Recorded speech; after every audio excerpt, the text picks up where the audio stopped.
Saudações cósmicas a todos. Namastê. Bom domingo, o dia solar, o dia da luz. Om Suryaya Namaha. Om. Amém. Então hoje estamos dando continuidade ao estudo do cristianismo. O assunto hoje, depois de vermos os aspectos da vida de Jesus, vieram os apóstolos viajando, peregrinando em missão de divulgar o Evangelho pelo mundo. E daí surgiram os discípulos dos apóstolos, que eram discípulos do Senhor Jesus. E com esses discípulos, essa congregação, criou-se o que chamamos hoje a igreja. Então, inicialmente, a igreja não era um lugar físico, mas ainda a parte mais importante da igreja é a união dos fiéis, a congregação dos devotos. E daí se reuniam, por exemplo, em casas, em centros sociais e por aí vai, até começarem a construir as primeiras igrejas. Físicas, porque essa é a igreja, digamos, espiritual. É a sanga, a comunidade dos devotos, né? Justamente. E é considerado também o corpo de Cristo, a junção dos seguidores. E esses seguidores devem ou deveriam seguir o exemplo do mestre, o Rabi Yoshua, o Senhor Jesus, que, além do exemplo de vida, ele ia ensinando, pregando e servindo ao próximo, principalmente os mais necessitados. Bom, agora vamos ao primeiro sacramento. E essa foto que mandamos é justamente a foto onde estão os sacramentos. Explicados ali, onde estão colocados os sacramentos da igreja, que formam a congregação, né? Que formam o rito, né? O rito da igreja, né? Da liturgia. Da liturgia cristã. Da igreja. Da igreja. Há diferença entre diferentes igrejas, diferentes ritos, diferentes liturgias. Igreja católica, igreja ortodoxa, as igrejas protestantes, as igrejas pentecostais e por aí vai. Agora, os sacramentos também são ações, né, que todo cristão deve seguir, deve fazer, né, deve seguir esses sacramentos. E o primeiro de todos os sacramentos é o batismo. Então, na foto, do lado esquerdo, na parte de baixo, nós vemos um sacerdote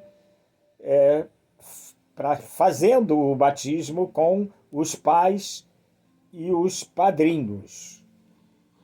E o batismo traz as pessoas para dentro da igreja, lavando simbolicamente seus pecados com água.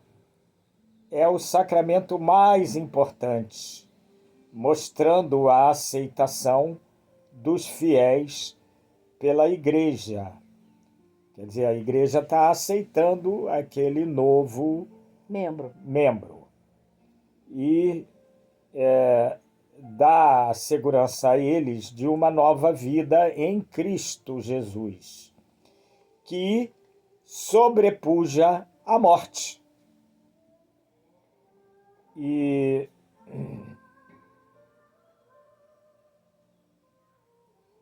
o Senhor Jesus ordenou aos discípulos que também batizassem as pessoas.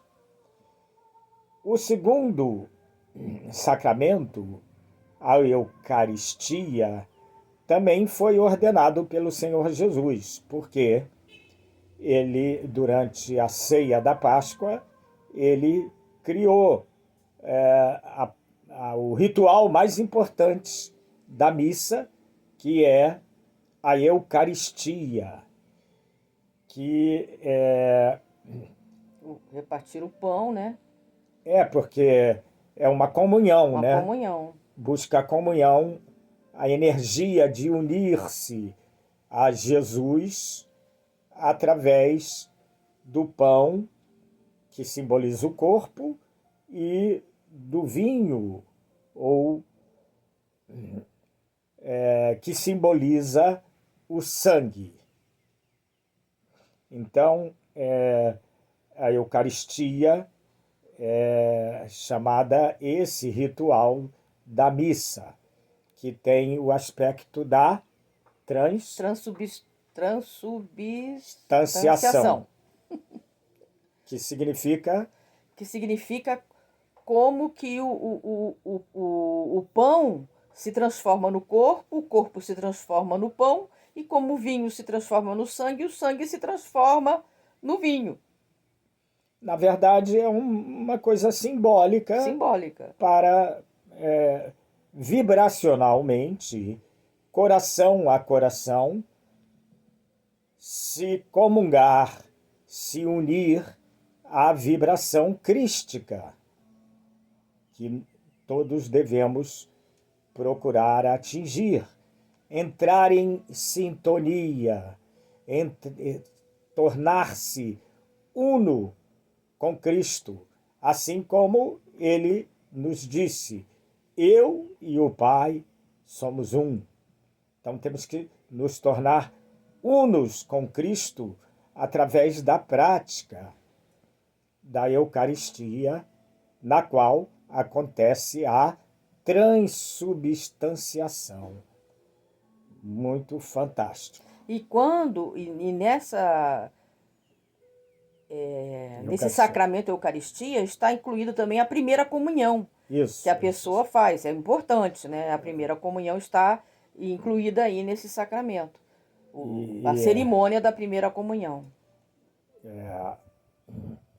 Porque é a primeira vez que o fiel, quando ainda criança,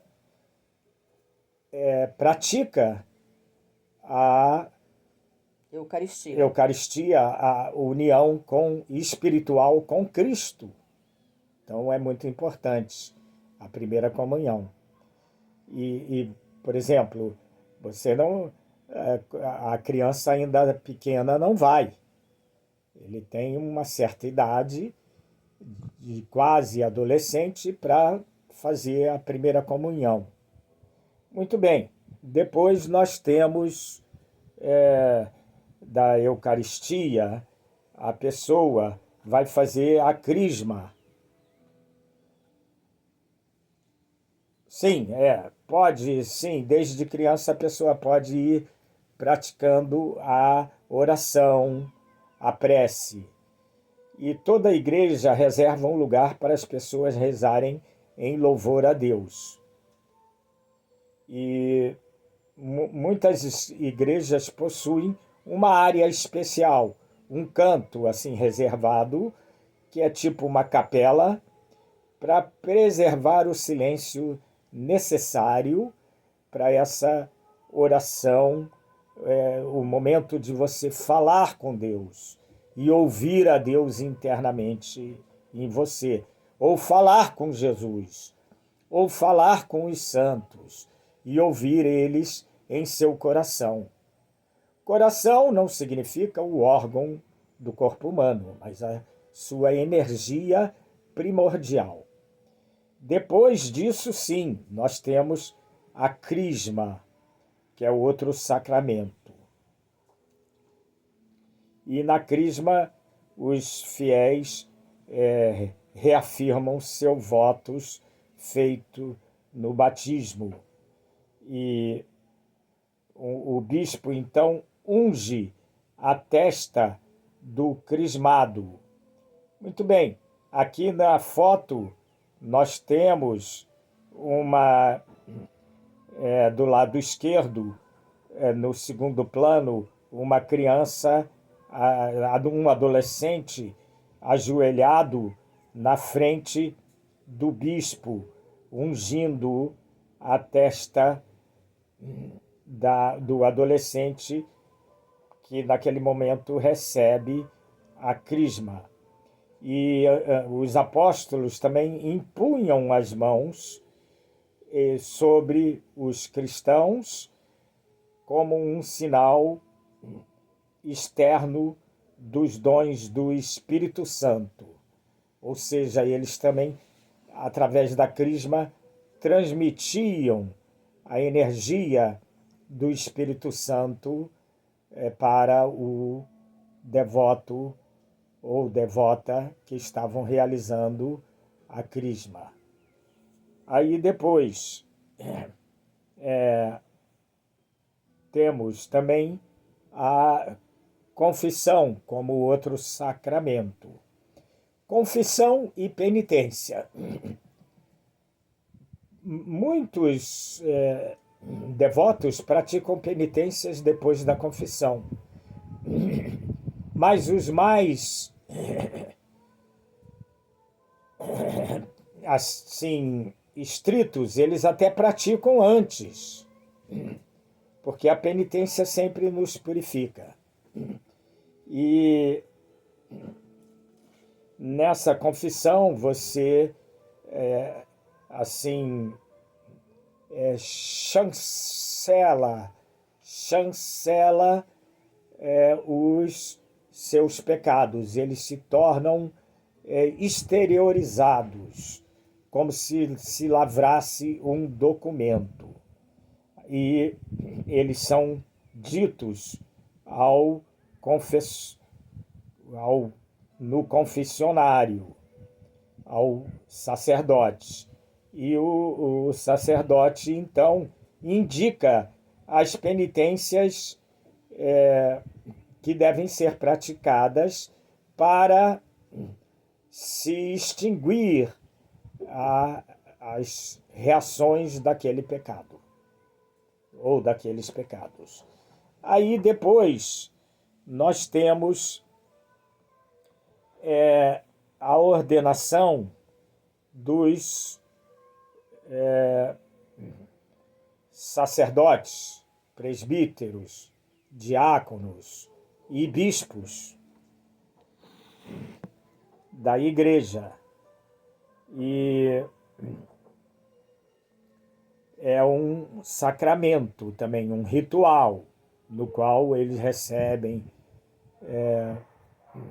novos nomes e começam a viver uma vida mais espiritualizada, mais dedicada a Deus. E temos o sacramento do casamento, que não acontece para aqueles devotos que são solteiros ou aqueles que foram ordenados no sacerdócio. Só acontece para a dona de casa e o chefe de família. E isso está à direita, na foto à direita. Logo do lado esquerdo da foto pequena, nós temos a ordenação. No meio, nós temos o casamento. E, por último, nós temos o rito da extrema unção, que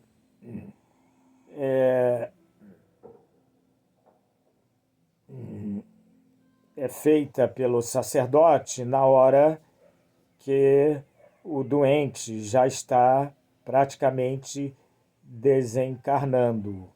São já moribundos. São feitas preces e se faz a superposição de mãos, como hoje em dia temos o Reiki, o Jorei e outros, nos quais se passa energia espiritual para aqueles que têm que sair desse mundo. E também se faz a unção com o óleo desses moribundos. Por isso se chama a extrema unção. É uma preparação para a morte. Às vezes, essa extrema unção é feita até antes geralmente antes do moribundo falecer, porque já garante a consciência dele presente nessa extrema unção. Se ele, caso raro, não falecer agora e ficar mais algum tempo no corpo, vivo, não tem problema. Ele vai, já adiantou a extrema unção. Então, com isto, acabamos o estudo de hoje. Aqueles que quiserem postar novos conceitos, ideias sobre os sacramentos e a igreja, é muito bem visto.